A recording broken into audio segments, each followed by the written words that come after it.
성경의 사건들과 장소를 역사 속에서 우리가 살펴보면은 좀 더 흥미롭고 이해에 도움이 되죠. 또 우리가 지도를 좀 살펴보면은 좀 더 이해가 좀 더 쉽게 입체적으로 좀 됩니다. 서머나의 그 지도상의 위치를 한번 우리가 좀 살펴보도록 하겠습니다. 여러분 지도를 저기를 보시면은 빨간 걸로 동그라미 친 것은 여러분이 많이 들어본 이름들이죠. 여러분이 잘 아시는 근데 이게 여기가 이제 터키입니다. 터키, 그다음에 그리스. 잘 안 보이시죠? 글씨가 작아서 그죠? 여기가 터키, 여기가 흑해고요. 이쪽이 이제 지중해입니다. 이쪽이 아마 이제 에게일 것 같고. 자, 어쨌든 여기가 터키, 그다음에 여기가 그리스, 제일 유명한 데 좀 여러분 잘 아시는 거. 그다음에 터키에서 이렇게 내려오면은 이스라엘이 여기 있습니다. 이스라엘. 그다음에 뭐 레바논, 시리아 이렇게 있고요. 그다음에 여기가 이제 그 유명한 이탈리. 진짜 장화같이 생겼죠, 그죠? 이탈리. 그래서 이 터키가 어디까지 있냐면요, 여기까지 넘어가 있습니다. 여기가 콘스탄티노플이었는데 나중에 이스탄불이 됐죠. 이슬람액이 정복하면서부터 이름을 바꿨죠. 이스탄불이 있고, 어디까지 터키냐면은 여기까지가 터키예요. 여기까지. 그러니까 불가리아하고 이렇게 맛보고 있습니다. 여러분 대충 이제 어느 정도인지 여러분이 좀 아시도록 지도를 좀 보여드립니다. 그러면 소아시아 7개는 다 어느 나라에 있을까요? 오늘날 어느 나라에? 터키에 있습니다. 터키. 이 터키 안에 다 있습니다. 그러면 이 부분을 한번 이 부분을 확대해서 우리가 좀 보려고 합니다. 이 부분을. 여기에 이제 소아시아 7개의 교회가 다 있는 거예요. 저 안에. 자, 저기를 확대해서 본 부분이 이제 여기입니다.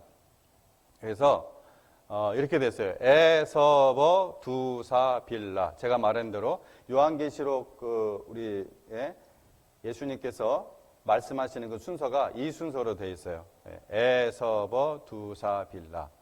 제가 여기다 깜빡 잊고 지금 현재 지명을 안 썼네요. 죄송합니다. 여기 이제 현재 지명이 지금 다 있어요. 그래서 어떤 지명은 옛날에 썼던 지명을 거의 그대로 쓰고 있는 지명도 있어요. 한 3개 정도는 그대로, 4개 정도는 그대로 쓰고 있고, 나머지 3개는 터키어로 바꿔서 이렇게 사용하더라고요. 자, 이 지역에 있는 교회입니다. 그래서 서머나는 이 폐허나 다름이 없는 지역이었는데, 여러분이 잘 아시는 알렉산더 대왕이 있죠. 그 알렉산더 대왕이 페르시아 제국을 정복한 다음에 이곳을 새롭게 세운 항구 도시입니다. 여기가 완전히 항구 도시예요. 그림으로는 좀 잘 안 보이실지 모르겠는데 항구 도시예요. 항구 도시. 바다하고 붙어 있어요. 그래서 이 서머나라는 우리나라의 발음도 스미르나라는 그 그리스어, 영어도 물론 거기서 온 거예요. 스미르나라는 그 그리스에서 온 것입니다. 지금은 터키에 소속된 지역이기 때문에 이즈밀이라고 불립니다. 이즈밀. 번역해서. 그래서 요한계시록을 기록할 당시에 서머나 교회는 소아시아 7대 교회 중 하나였습니다. 아까 우리가 말한 에서버 두사빌라, 이 소아시아 7대 교회는 모든 교회를 이제 대표하는 것이라고 할 수가 있죠. 그래서 그 후로 많은 세월이 흘러서 18세기 후반에 캐톨릭이 이 서머나 교회 예배당을 건물을 접수를 했습니다. 그리고 리모델링 한 후에 이 서머나 교회를 폴리캅 교회로 부르기 시작을 했습니다. 폴리캅의 그 순교적인 신앙을 기린다는 명목이었어요.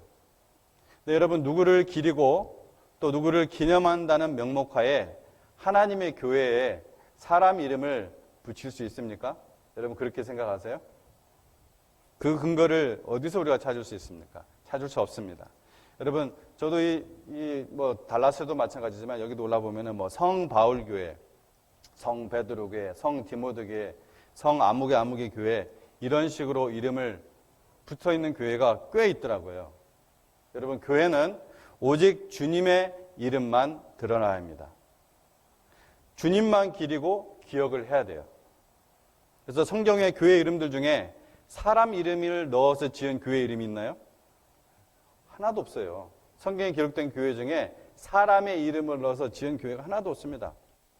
초대교회의 그 성경적인 신앙 회복과 또 부흥을 위해서 피를 흘리며 종교 개혁을 했었죠. 그 종교 개혁을 할 때 그렇게 정말 순수 신앙과 피를 흘리며 그 신앙을 회복하려고 했던, 부흥하고자 했던 그 많은 교회들 중에 한 교회라도 사람이 이름이 붙은 교회가 있을까요? 하나도 없습니다. 하나도, 교회사 속에서. 그것은 귀한 전통입니다. 그래서 우리는 침례 요한의 말씀처럼 빈들에서 외치는 뭐라고 했어요? 소리일 뿐입니다. 주의 길을 예비하라고 외치는 소리일 뿐이에요. 왜 소리를 했습니까? 소리는 흔적을 안 남겨요. 또 소리가 어떤 기림을 받고 소리에게 여러분 기도를 합니까? 절대 그렇게 안 하죠. 자, 근데 지금 그렇게 이 서머나 교회를 18세기 후반에 접수한 뒤에 한 가지 참 내가 너무 충격적인 것을 봤어요. 여러분 10계명 중 두 번째 계명이 뭐죠? 너희를 위하여 우상을 만들지 말고 땅, 하늘, 바다에 있는 어떤 형상도 만들지 말라고 했어요. 그렇죠? 기억나세요? 그게 두 번째 계명입니다. 두 번째 계명. 근데 주님의 예배당 안에 온갖 형상들을 만들어 놓고, 여러분 한번 잘 보세요. 제가 물음표 해놓은 곳에 누가 있는지. 그 퀘션 마크 있는 곳에 누가 있는 것 같아요? 너무 작아서 잘 안 보이십니까? 누구 같아요? 지금 폴리캅교회, 그러니까 구 서머나교회 예배당 안에 정중앙에 있는, 그리고 가장 높은 자리에 누구를 아주 환하게 불까지 켜놓고, 누구 같아요? 사람이에요, 사람. 교황입니다. 포프. 자, 그러면 여러분, 예수님이 어디에 있는지 한번 찾아보세요. 예수님. 너무 작아서 죄송합니다. 이보다 제가 이거를 다음에 어떤 웹사이트에서 제가 가져온 그림이라 가보지를 못해서. 예수님 여기 있습니다. 여기 있어요. 교황은 아주 정중앙 제일 높은 자리 화려하게 금색깔로 입혀놓고, 예수님은 그냥 그림 그려놓고서 저 바닥에 내팽개치듯이 바닥에 이렇게 던져놨습니다. 이거는 신성모독입니다. 신성모독이에요. 자, 이렇게까지 완전히 타락하고 변질된 모습입니다. 그런데 요한계시록 당시에 서머나 교회는 어떠했을까? 요한계시록 당시에 이 서머나 교회는 어떠했을까? 그것을 한번 우리가 보도록 하겠습니다. 서머나는 로마의 가장 충성을 했던 도시였습니다. 서머나 그 지역이, 서머나 교회가 아니라 이 서머나 지역은 로마의 가장 충성을 했던 도시였습니다. 자, 왜 그렇게 얘기할 수 있느냐? AD 26년에 이 로마가 티베리우스 신전을 세우기 위해서, 그러니까 티베리우스 황제 여러분 기억하시죠? 그 티베리우스 신호로 이제 우상화 시킨 거예요. 황제 숭배가 이제 시작되는 겁니다. 이 티베리우스 신전을 세우기 위해서 11개의 도시가 후보 도시가 있었어요. 근데 그 11개의 도시 중에서 가장 충성스러운 도시를 뽑아 거기에 신전을 세우는데 이 서머나 지역이 당첨이 된 거예요. 즉 서머나는 최초의 로마 역사에 있어서 최초의 황제 숭배 도시였으며 황제 숭배의 중심지로 잘 알려져 있습니다. 이러한 황제 숭배의 제도화의 활성에 힘입어서 서머나 경제는 어땠을까요? 아주 부흥을 했습니다. 이 황제 숭배 그 제도화가 되니까 관련된 모든 것들이 막 로마에서 막 지원을 하니까 경제가 굉장히 활성화되었죠. 당시 항구도시 서문화는 우리가 큰 도시로 알고 있는, 여러분 에베소 아시죠? 그 에베소보다도 훨씬 더 부유한 도시였습니다. 그래서 하지만 이 지역에 있었던 서머나 교회는 어땠을까요? 오늘 9절에서 예수님께서 이렇게 말씀하셨죠. 내가 내 환난과 궁핍을 알거니와, 이렇게 했습니다. 내가 내 환난과 궁핍을 알거니와. 아니, 그렇게 부유한 지역에서 어느 도시보다도 그 부유함을 체험하고 있는, 맛보고 있는 그 지역에서 왜 서머나 교회는 그 환난과 궁핍 가운데 있었을까요? 이렇게 부유한 지역에서 서머나 교회는 왜 엄청난 경제적인 압박에 시달렸나? 이 도시에서 유대인 중에 그리스도인들이 된 사람들이 꽤 있었어요. 유대인들인데 이들이 복음을 듣고서 그 예수님을 영접하고 그리스도인들이 된 자들이 꽤 있었습니다. 그런 상황이 유대인들로 하여금 분노를 일으키고 또 위기의식까지 가지게 했어요. 그래서 유대인들은 이 로마 관리들에게 기독교인들을 고소하기 시작했습니다. 저 예수쟁이들은 우리 유대인들과 다른 부류이다. 로마가 추구하는 세계 평화를 파괴하고 있다. 황제 숭배를 거부하는 자들이다. 이렇게 그리스도인들을 고소한 겁니다. 일제시대 때, 우리나라 일제시대 때 많은 교회 목사님들이 그리고 교인들이 협박과 공갈을 못 이기고 신사참배를 했었지만 그것을 거부한 또 목사님들과 교인들도 있었습니다. 핍박과 강탈 그리고 감옥에 수감되어 고문까지 당하기도 했지만 오직 예수님만을 주님으로 시인했던 것입니다. 서머나 교인들 역시 마찬가지였어요. 황제 숭배를 거부함으로 많은 고통을 받았습니다. 예수님께서 뭐라 말씀하셨습니까? 마태복음 10장 32절에서 33절 말씀에 누구든지 사람 앞에서 나를 시인하면 나도 하늘에 계신 내 아버지 앞에서 그를 시인할 것이요 누구든지 사람 앞에서 나를 부인하면 나도 하늘에 계신 내 아버지 앞에서 그를 부인하리라. 서머나교회 성도들은 이 최초의 황제 숭배 지역에서 엄청난 사회적, 경제적 압박에도 불구하고 오직 예수님만을 주님으로 시인하고 예배하였다는 것입니다. 유대인들은 어땠어요?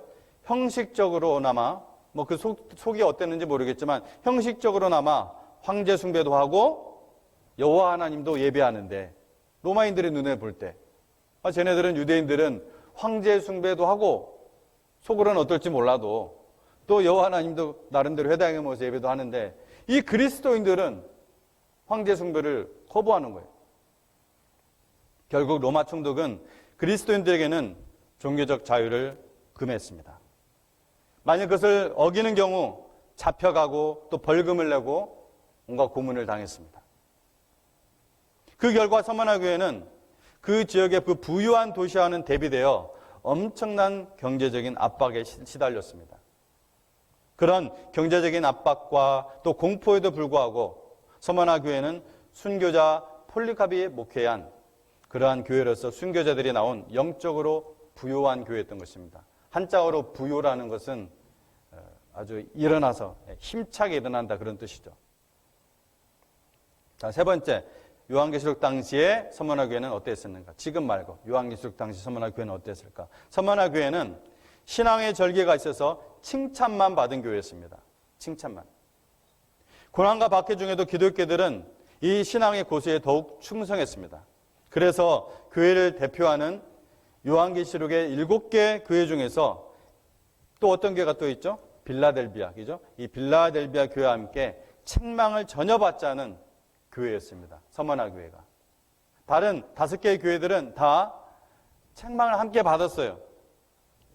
근데 서머나 교회와 빌라델비아 교회는 책망을 전혀 받지 않았습니다. 오직 우리 예수님의 위로와 또 권고만을 받았던 것입니다. 자, 그러면은 예수님께서 서머나 교회에 주신 메시지가 무엇인가? 그 메시지를 살펴보도록 하겠습니다. 그것이 이제 8절에서 11절 말씀이었는데요. 이 서머나 교회에 예수님은 어떠한 모습으로 나타나셨는가? 8절에 서머나 교회의 사자에게 편지하라. 처음이며 마지막이요. 처음이요 마지막이요. 여러분 요거를 헬라어로 하면은 뭐죠? 알파와 오메가. 알파 오메가. 여러분 유명한 말이죠. 하나님이시라는 거예요, 예수님이. 그죠?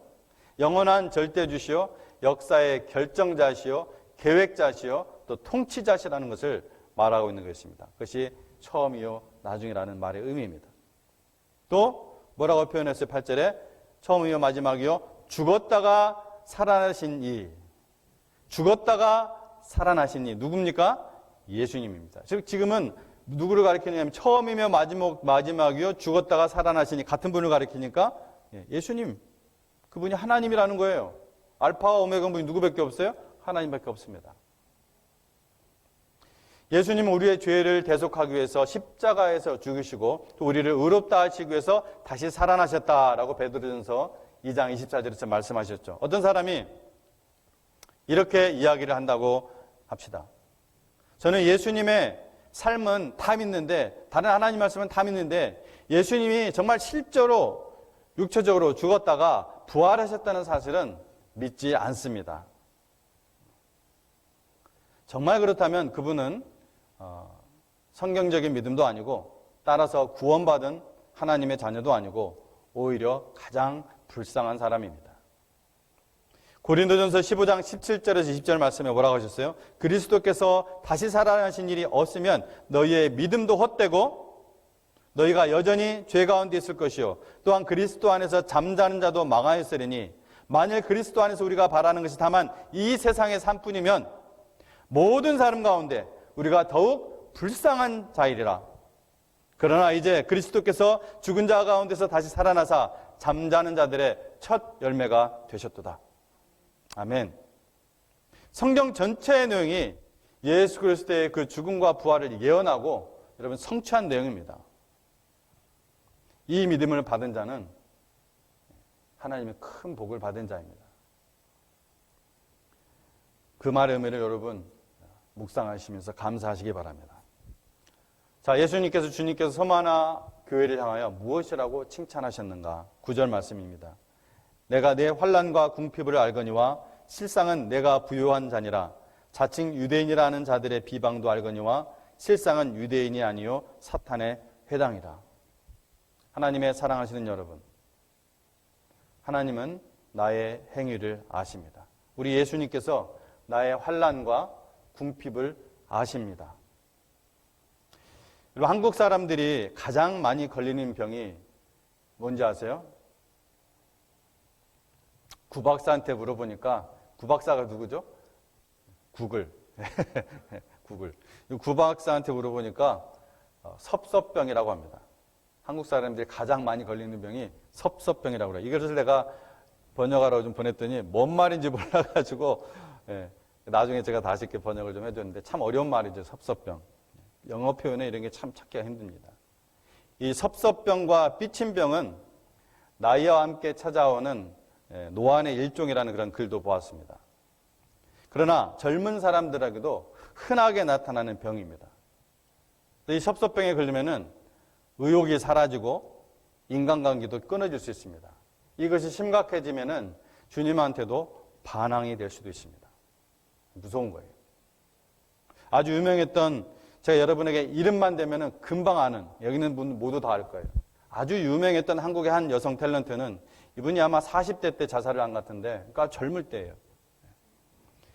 유언을 남겼는데 세상 사람들에게 섭섭하다. 이 유언을 남기고 자살을 했다고 하니까 이 섭섭병은 가끔 아주 정말 치명적인 그런 결과를 가져옵니다. 그러므로 이 섭섭 증세가 나타나면은 즉시 주님을 생각하며 감사라는 처방약을 복용해야 됩니다. 그래서 한 알로 안 되면 두 알, 두 알로 안 되면 세 알, 열 알, 뭐 100알이라도 먹어야 돼. 왜? 부작용이 없어요, 이거는. 부작용이 없어요. 여러분, 하나님이 챙겨주시지 않는 것 같다고, 누가 몰라준다고 섭섭병에 걸리지 마십시오. 왜냐? 그것은 마귀가, 사탄이 내 감정에 몰래 설치해 놓은 올무입니다. 우리 주님이 여러분 아십니다. 내 행위를 아시고 나의 환난을 아시고 나의 궁핍을 아신다고 했어요. 이 말씀을 믿으시기 바랍니다. 7교회 공통적으로 성령이 교회들에게 하시는 말씀을 드릴지어다 이렇게 말씀을 하셨다고 했죠. 근데 여러분이 제가 이렇게 얘기할 때 또 하나 발견한 분이 있었어야 됐는데, 또 하나 공통적으로 한 말이 있어요. 7교회 이 말씀과 함께 계속해서 공통적으로 한 말이 있어요. 뭘까요? 그것도 했죠. 그보다 조금 더 중요한 말이 있어요. 귀 있는 것도 굉장히 중요하고. 이기는 자에게는, 이기는 그에게는, 이기는 자에게는 혹은 이기는 그에게는, 이 말을 공통적으로 다 했어요. 이겨내야 됩니다. 이기라는 거예요. 이겨내라고. 나만 믿고 견디면 이길 수 있다고 확인시켜주고 격려하는 말씀이에요. 라오디아 교회, 우리가 이제 나중에 라오디아 교회도 할 건데, 이 라오디아 교회는 이 썩어질 물질에 있어서는 부유했지만 하나님의 나라의 영원한 것에 있어서는 힘이 가난하였습니다. 그러나 우리 주님께서 서머나 교회는 환난과 궁핍 중에도 실상은 내가 부유한 자니라, 부유한 것을 안다고 말씀하셨습니다. 왜냐? 하나님의 나라에는 결코 여러분 헛된 고난, 헛된 수고가 없습니다. 반드시 영원한 보상이 있습니다. 반드시. 그래서 공평하시고 의로우신 하나님이에요. 자, 서머나 교회에 대한 예수님의 권면을 한마디로 한다면은 죽도록 충성하라 합니다. 권면. 죽도록 충성하라. 그리하면 생명의 면류관을 내게 줄 것이다. 그러면서 이기는 자에게 주는 또 약속이 있어요. 둘째 사망의 해를 받지 않을 것이다. 이기는 자 그에게는 이겨야 돼요. 둘째 사망의 해를 받지 않을 것이다. 그러면 둘째 사망이 있으면 첫째 사망도 있을 거 아니에요. 첫째 사망은 육신의 죽음입니다. 둘째 사망은 최후의 심판 후에 있는 영원한 죽음이에요. 영원한 죽음이 무엇이냐? 어떻게 영원히 죽냐? 예, 영원히 죽습니다. 죽음의 고통이 영원한 세계로 들어가는 것을 의미해요. 그게 바로 둘째 사망입니다. 그래서 둘째 사망은 그리스도 밖의 사람들에게 해당되죠. 요한계시록 20장 11절에서 14절에 있는 뭐라고 표현했어요? 이 둘째 사망을 영원한 불못이라고 표현을 했습니다. 영원한 불못. 죽도록 충성하라. 이것은 죽는 자리까지, 곧 순교의 자리까지 믿을 만한 사람이 되라는 말씀입니다. 여러분 혹시 그 시인과 촌장의 하덕규 씨라는 분 아십니까? 지금은 이제 백석대학 교수님으로 계신데 이분이 가시나무라는 노래를 작사 작곡을 했었죠. 나중에 간증을 제가 좀 들어봤는데 그분이 하나님께 받은 하나님께 주신 곡이다. 나의 간증이다. 이렇게 했는데 나중에 좀 더 유행가 가수에 가까운 이제 조성모라는 분이 이 노래를 또 이제 다시 불렀었는데 그 가사 중에 이런 게 있어요. 내 속엔 내가 너무도 많아 당신의 쉴 것도 없네. 바람만 불면 그 메마른 가지 서로 부대끼며 울어대고 바람만 불면 외롭고 또 괴로워 슬픈 노래를 부르는 날이 많았는데 당신의 쉴 것 없네 했을 때 그 당신은 누굴까요? 바로 우리 주님을 말씀하시는 거죠. 가시나무처럼 앙상한 믿음을 가지고 있다가 그냥 바람만 불면 서로 부대끼며 울어대는 그 믿음임을 한탄하며 하나님 앞에서 고백하는 노래입니다. 그런데 주님은 그런 믿음을 큰 바람에도 튼튼하게 서 있는 아주 뿌리가 깊고 통이 큰 나무로 키워나가시는 전문가십니다. 마무리를 하도록 하겠습니다. 이 서머나 교회의 폴리갑은 순교를 당한 그 폴리갑은 이 요한계시록, 우리가 읽고 있는 이 요한계시록을 기록한 사도 요한의 직계제자였습니다. 직계제자. 직접 사도 요한이 말씀으로 세운 제와 디사이플한 사람이 바로 이 폴리갑이었어요. 그는 예수 그리스도에 대한 신앙을 부인만 하면은 살려주겠다고 하는 로마의 총독에게 이렇게 대답했습니다. 86년간 나는 그분을 섬겨왔고 그분은 나를 한 번도 모른다고 한 적이 없는데 내가 어떻게 나의 주님을 모른다고 할 수 있는가? 총독은 오히려 큰 감동을 받고 풀어주려 했지만 어떤 기록에 하면은 이 총독이 어렸을 적 친구라고도 기록이 되어 있습니다. 그래서 풀어주려고 했는데 이 성난 군중들에 떠밀려 결국 화형에 처했다고 역사는 기록하고 있습니다. 최초의 화형 순교입니다. 우리는 십자가에서 죽으시기까지 우리를 사랑하시고 세상 끝날까지 너희와 항상 함께하리라는 예수님의 약속을 받은 자들입니다. 그렇죠? 아멘? 여러분 믿습니까? 엄청난 사랑을 우리가 하나님의 그 사랑을 받고 있습니다. 여러분 베드로는 본심은 아니었지만 두려움 속에 예수님을 3번이나 부인을 했습니다. 우리 주 예수님은 부활하신 이후에 그런 베드로에게 찾아오셔서 믿음을 회복시켜 주셨습니다. 또 모든 민족에게 복음을 전하라는 이 가장 엄청난 이 위대한 사명이라고 하죠. 가장 위대한 사명까지 믿고 맡겨주셨어요. 여러분과 한번 그렇게 믿고 맡겨줄 수 있을 것 같습니까? 그 중심을 하는 예수님께서 믿고 맡겨주셨어요. 우리 주님은 이와 같은 믿음으로 하나님의 자녀들을 믿어주십니다. What about you? 여러분은 어떠십니까? 여러분, 죽기까지 충성합시다. 이깁시다. 우리는 능력 주시는 주님 안에서 할 수 있습니다. 할 수 있습니다. 기도하겠습니다.